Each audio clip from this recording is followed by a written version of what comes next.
Grade 8, Chapter 3, Ruling the Countryside, Part 2. Good morning and welcome back, children. Let's quickly recap whatever we have learned so far. We learned about the company had become the Diwan, and we even learned that to improve agriculture, they introduced three different methods of revenue collection. They were the permanent settlement, the Mahalwari system, and the Munro system.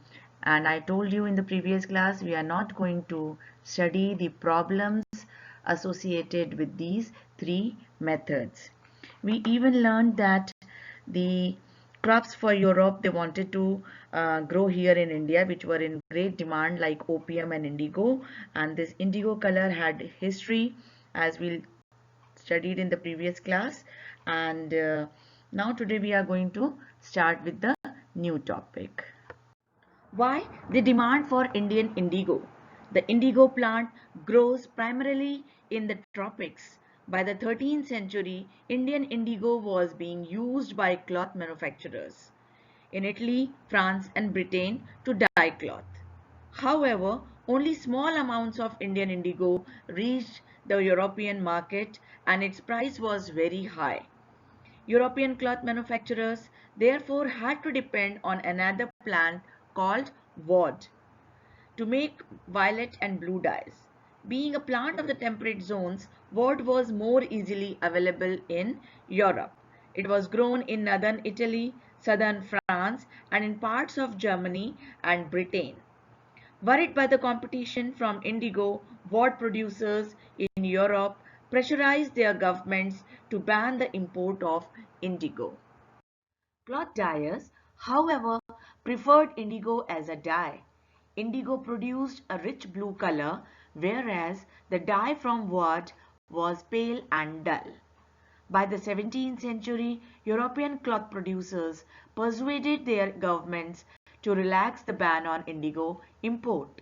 The French began cultivating indigo in Saint Dominic in the Caribbean islands, the Portuguese in Brazil, the English in Jamaica, and the Spanish in Venezuela.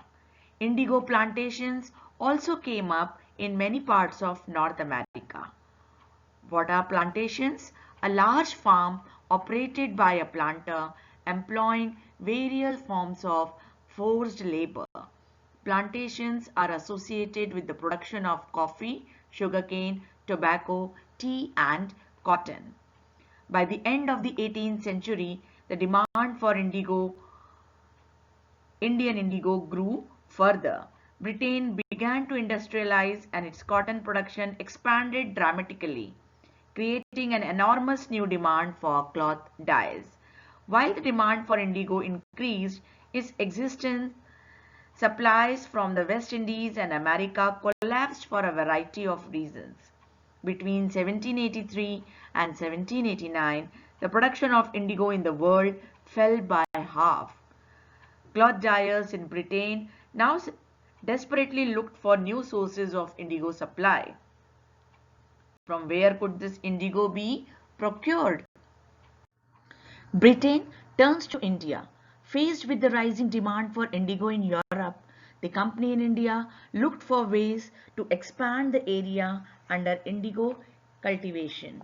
From the last decades of the 18th century, indigo cultivation in Bengal expanded rapidly and Bengal indigo became to dominate the world market. In 1788, only about 30% of the indigo imported into Britain was from India. By 1810, the proportion had gone up to 95%. As the indigo trade grew, commercial agents and officials of the company began investing in indigo production. Over the years, many company officials left their jobs to look after their indigo business. Attracted by the prospect of high profits, numerous Scotsmen and Englishmen came to India and became planters. Those who had no money to produce indigo could get loans from the company and the banks that were coming up at that time. How was indigo cultivated? There were two main systems of indigo cultivation. One was niche and the other one was roti. Niche is a Hindi word. It means own or individuals. Reuti, children, here I would like to tell you that don't get confused with the Reutuari system and the Reuti system. Reutuari was the revenue collection method of the Britishers, and Reuti was the indigo cultivation method. Now let's understand what was niche cultivation. Within the system of niche cultivation, the planter produced indigo in lands that he directly controlled. He either bought the land or rented it from other zamindars and produced indigo by directly employing hired laborers. The problems with niche cultivation. The planters found it difficult to expand the area under niche cultivation. Indigo could be cultivated only on fertile lands, and these were all already densely populated. Only small plots scattered over the landscape could be acquired. Planters needed large areas in compact blocks to cultivate indigo in plantations. Where could they get such land from? They attempted to lease in the land around the indigo factory and evict the peasants from the area. But this always led to conflicts and tensions.